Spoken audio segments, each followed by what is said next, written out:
The fencing along the Durand Line has become a cause of clash between Pakistan and Taliban forces. In recent weeks, there have been a number of clashes along the Durand Line when the two sides exchanged fire across the border.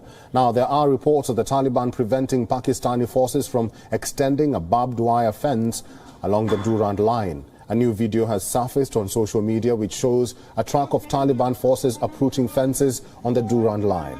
The development comes while Pakistan claims the border issue with the Taliban has been resolved. But the ground reality shows a different story. Taliban Defense Minister Mullah Yaqub has reportedly issued an internal directive to Taliban forces saying that in case Pakistani soldiers further entered Afghanistan, the Taliban shouldn't wait for his orders. Taliban Defense Ministry spokesperson also raised the issue of Pakistan unilaterally fencing the border with Afghanistan.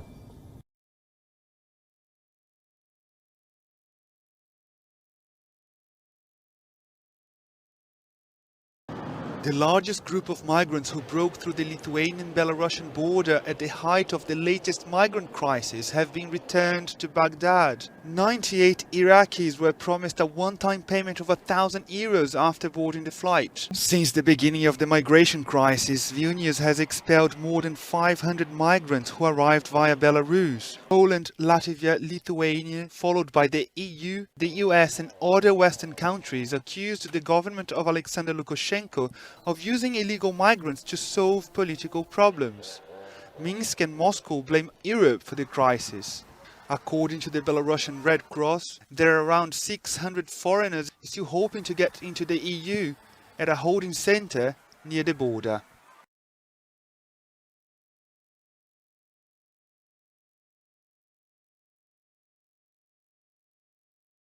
Now, according to reports, Russian Sukhoi jet bombed areas near the northwestern Syrian city of Idlib, which is a bastion of Turkish-backed rebels. This marks a new year flare-up for the last opposition-held stronghold in the war-torn nation.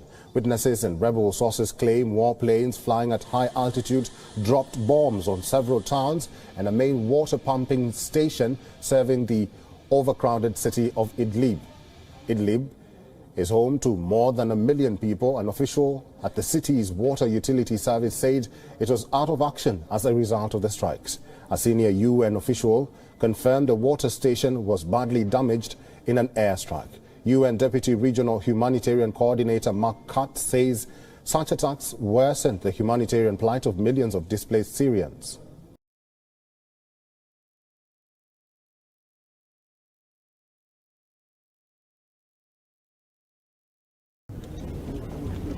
At the height of an elephant poaching crisis in the 1980s, Richard Leakey organised a spectacular publicity stunt. As director of Kenya's Wildlife Authority, he authorised 12 tons of confiscated elephant tusks worth millions of dollars to be burnt. Although the practice was widely copied globally, critics said the ivory should have been sold to fund anti-poaching efforts. But his implementation of a shoot-to-kill policy against armed poachers made him powerful enemies. He lost both legs when the plane he was flying crashed in the Rift Valley, in what he later said was a failed attempt to kill him.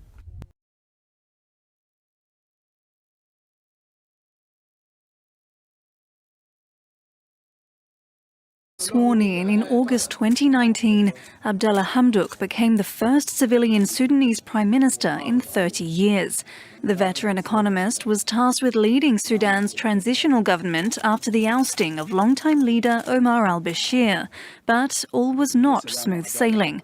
On October 25, 2021, the military seized power, detaining Hamdok and other members of his cabinet.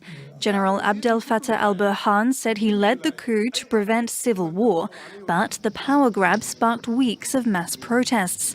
Hamdok was eventually released and reinstated on November 21, but this meant signing a deal with the army.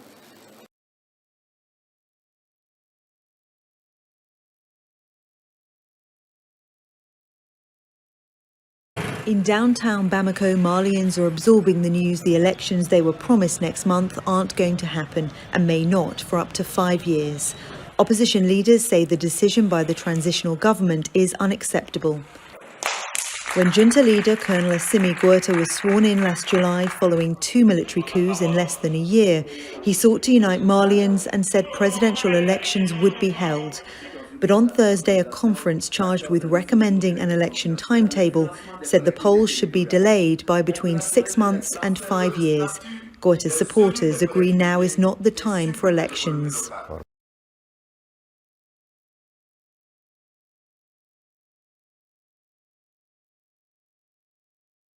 Now, governments across Europe are considering what COVID precautions to take to protect pupils returning to school this week. The Dutch government's health advisors are to meet later to discuss whether schools should reopen following their early closure last month to reduce the risk of grandparents being exposed to COVID-19 over Christmas.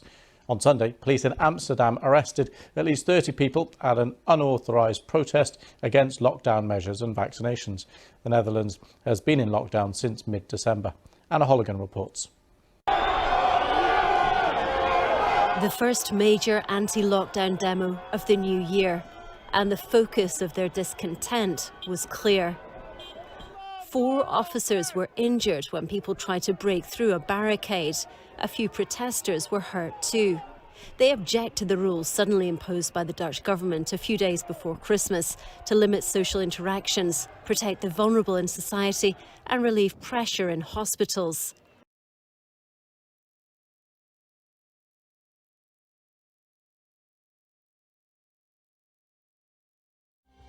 A team of Afghan intelligence agents poured from 3,000 litres of liquor into a canal in Kabul. The information was given by the country's spy agency yesterday as the new Taliban authorities cracked down on the sale of alcohol. Video footage released by the General Directorate of Intelligence showed its agents pouring alcohol stored in barrels into the canal after seizing it during a raid in the capital.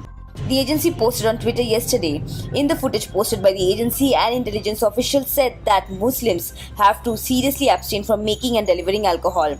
It was not clear when the raid was carried out or exactly when the alcohol was destroyed, but a statement issued by the agency said 3 dealers were arrested during the operation.